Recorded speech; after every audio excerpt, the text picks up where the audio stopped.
السلام عليكم ورحمة الله وبركاته. خبجمتوتا في ردفتوتا أبسنيتو بجرجرتو بجراتني بكم جرتني تنجني رامن ربي سنبر حاجرات مسنجر خبجمتوتا في ردفتوتا كيا الرانتنا دوغان سنجر هدوتك نجديسيتي هدوتك قلبي تينا جابدي مالي في وانت تكا لمن مرتي إنه ماني دلقا ما يوكان مو ني أرقامة هي يادم نتكا asirratti argaa jirra wanti nu argaa jirru guyyarraa guyyatti dhugaan isiniin jira haala nama gaddisiisa zabanatti maali keessa akka jiru maaltu deemaa akka jiru dhugaan isiniin jira nama hin galu har'a akkuma hundi keessan quba qabdanii sarraatanyaa Filiippiina daa'ima hoggaa tokkoof ji'a 5 fuutee gassala keessatti itti bante iyya daa'imaa dhagahanii haadhaaf abbaan achi yoo dhufanii fuudhanii daa'ima sana gara hospitaalaa geeffatanii garuu lubbuu isaa baraaratu hin dandeenye obboleewwan tiyyaa harkuma keenya kana yeroo tokko miidhaa ofirra geessina odoo tasa harkaa kufee osoo tasa harkaa miidhamee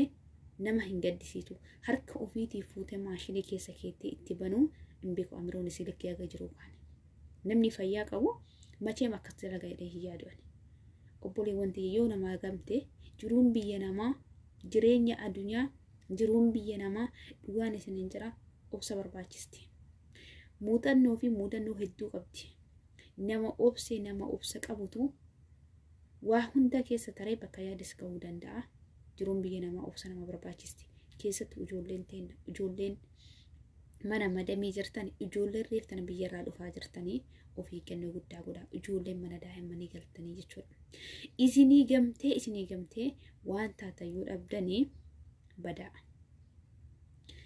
waan tokko balleessanii waan tokko miidhanii miidhaan namarra gahuurra baduu santu furmaata yoo namaa gamte jechuudha sanii miti osoo san biraa hin gahini mana jijjiirachuudha san dadhabamu gara biyya ofii galanii gara biyya ofiiti deebi'anii deemuudha sanuu didamu jalaa baduudha obboleewwan ta'ee dhugaan isiniin jira malee wanni akkanaa kuni hin barbaachisu miidhaa barbaadan illee namarratti yoo dalagan waa miidhuun obbira tananii har'a maatiin kee biyyaa osoo asitti rakkoo keessa seentee maatiin kee biyyaa hagam cinqama jiruu biyya namaa tana keessatti immoo ni beektani namni ajjeesanii ajjeefama namni harki namarraa mure harka irraa murama jechuudha seerri biyya keenya akka Itoophiyaa nama ajjeese hidhaa keessa kaa'anii achitti qallabassanii miti tarkaaffii biyyi arabdoota namarratti fudhattu addaa jechuudha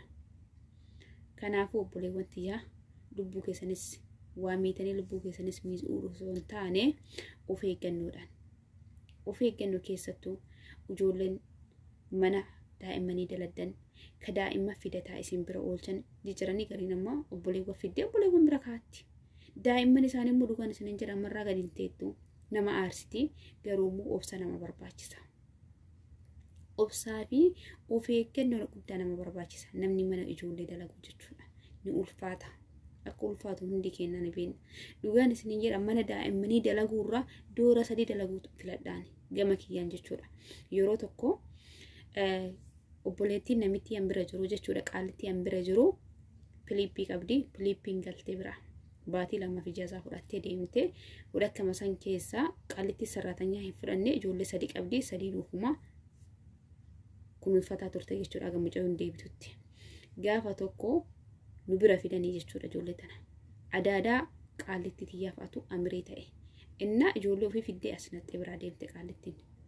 haga deemanii deebanii baazawee ni beektanii mana yaalaatti itti dhaqan malee qabiree keenya kana reefa fuudhanii manatti hin galanii jechuudha inna dhugaan isiniin jira sa'aatii takkatti keessatti daamni nama raachuu gahe sa'aatii takkatti keessatti jechuudha ani guyyaa sana akkuma obsa qabaattee jarritu akkana daa'imman tana naannessiti jedha dhugaan isiniin jira obsa hedduu nama barbaachisa namni sabira hin qabne namni obsa hin qabne waa hedduu lubbuu ofiis balleessee rakkoo keessa illee geessaa jechuudha innaa kanaafuu jiruu biyya namaa tana keessatti obsa barbaachisa obsaan of eeggannoodhaan har'a mucayyoon tun dingataa miti harkaa fuutee keessa keette daa'ima araashii waan takka hin beekne maal beeka sabni kun sabiyyiidha wanni takka hin beeku obboleewwatti wanni inni beeku takka irraa hin jiru wanni inni beeku takka irraa hin jiru har'a haadhaaf abbaanis badii barbaada yoo irratti dalaganii maatiinis miidhaa barbaada yoo irratti dalagee har'a daa'ima sanii miti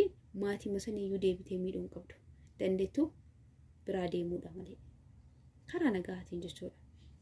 Akkasii obboleewwan tiyyaa warroonni mana daa'imaa daladdanii warroonni reeftana biyyarraa dhufaa jirtanii inshaallah warri mana daa'imanii jirtanillee rabbiin isin haa eegu, rabbi isin haa tissu, rabbi isin bira haa jiraatuun isinin jira obboleewwan tiyya qaalii hundumti keessanuu waan gootan irratti waan dalagaddan irratti of eeggannoo guddaa godhaa.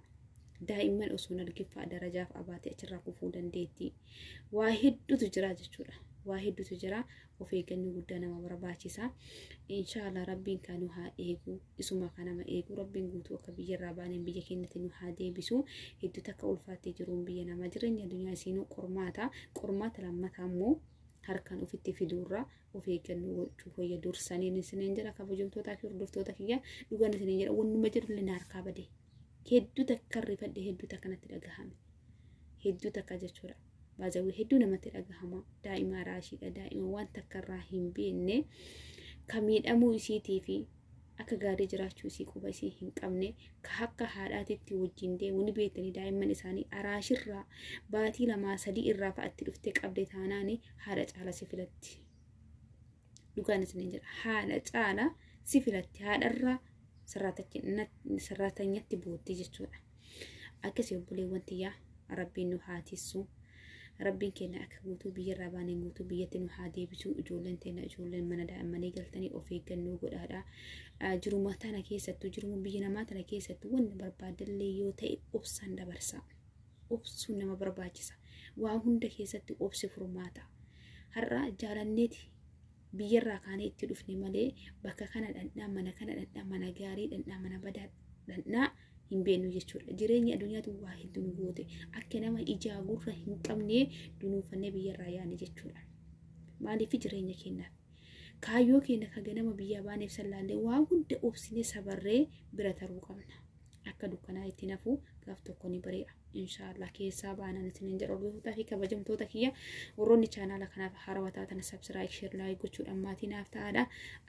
Dogongora jiruufis dhiifama naaf godhan isiniin jedha. Aga viidiyoo biraatiin walitti dachaa nuti nagaa habraamata rabbii keessa naa tura. Bye.